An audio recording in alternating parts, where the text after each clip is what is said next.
Hi. So we've been talking in our 30 Days of Harvest program about non-attachment, aparigraha, which is one of the 8 limbs of yoga.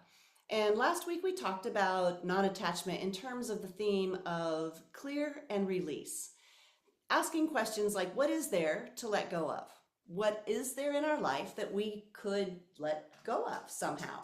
Of course, it's so much easier to say that than to actually do it.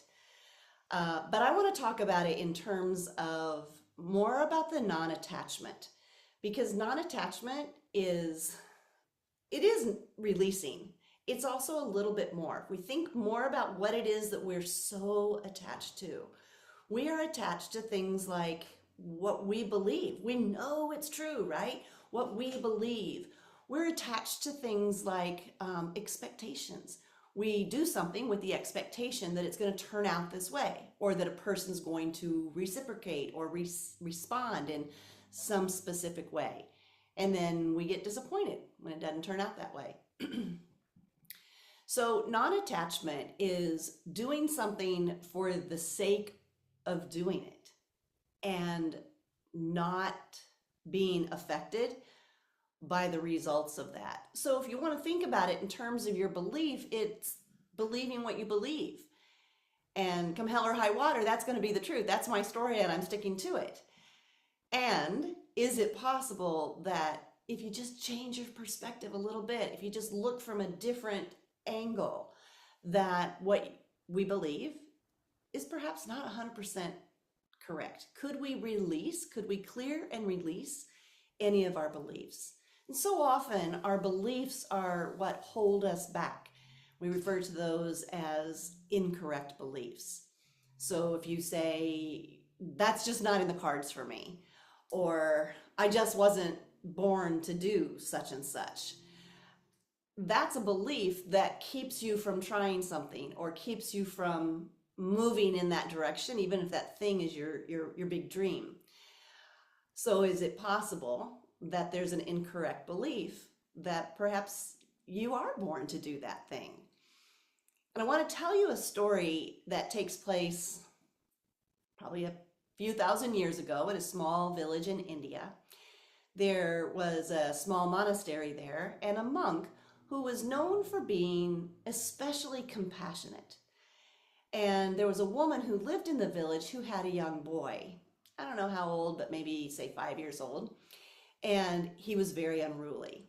And this woman tried everything she could think of to get the boy to be the way he was supposed to be in her mind, in her eyes, right?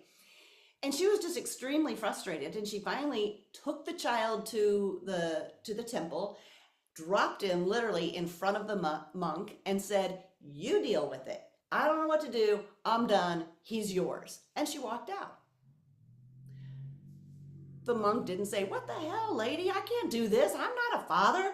He didn't chase her down. He didn't reprimand the child. He just opened his eyes from his meditation and he started to talk to the child.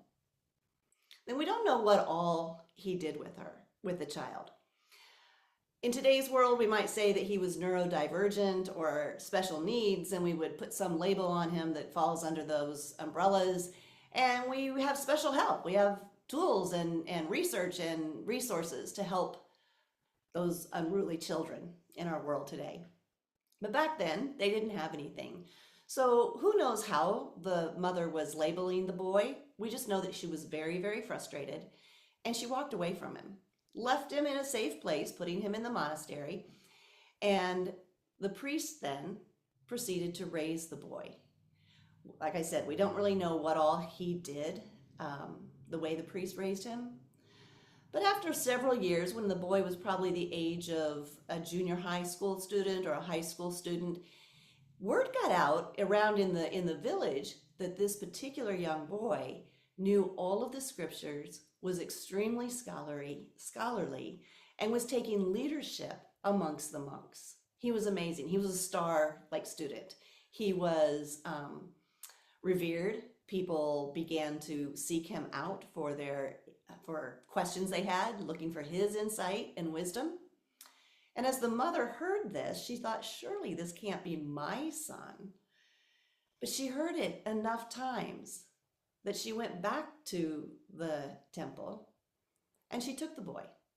She took him back. She said, "This is my son. I need to have him in my home." And she took him. And the priest didn't respond. Now, in our human understanding of relationships, probably we're thinking that he, the monk, became attached to the little boy.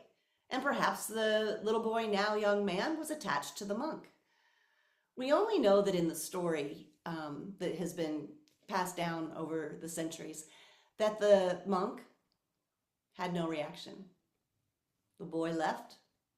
The monk carried on with his life as he had before the boy came. And that's all we know.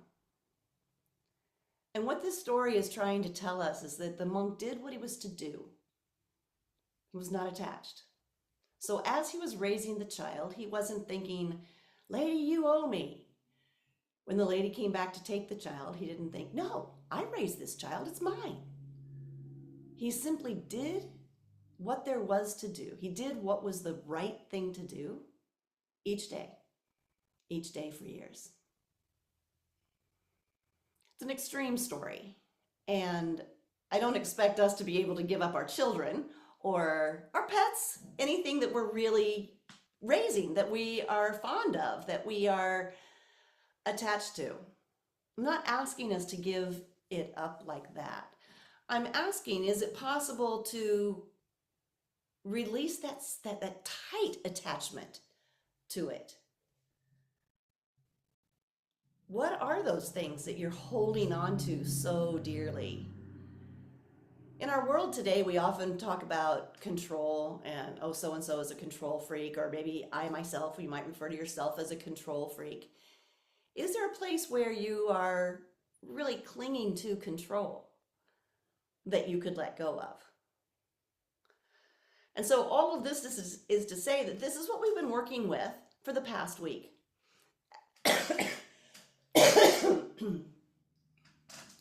As we move into the next week, our theme is about preserve and protect. And I've been thinking about how we do that after we've been working on this idea of clear and release. If you release something, you clear your field and you release it, and your field is symbolic, representative of your life. If you release something, how do we protect it? Well, I'd like to suggest that it's not we release this thing and we protect this thing, that all things are connected. And so we release things, and in that process, we look at what there is to protect in a way that we're taking care of it. I would think that the monk took very good care of the little boy, that he preserved the boy's life as he raised him, and he wasn't attached. As you move through this week and think about preserve and protect, I'd like for you to think about some of the things that are taking up your time, that are not your high priority, yet they take up your time. The things that are in your way to forward movement, that are in your way to you living your best life today. And in that release, you begin to realize or see what it is that you're protecting. So it may not be that you protect that thing you released. You're protecting your essence, your whole, most profound truth and authentic essence. And to do that, we do draw some things closer, not to cling and hold tight and have it all planned out of how it unfolds, rather to draw closer to the heart center.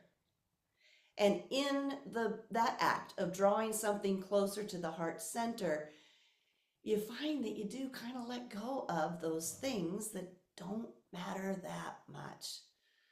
Does it really matter? remember your commitment to yourself. Remember your commitment to what matters to you, what your life values are. Remember your commitment to what you believe are your obligations. And in remembering that commitment and letting go of the things that aren't really related to that, start to recognize how you are protecting, like actions, like concrete things you do, things you say, the way you spend your time. How are those things protecting this?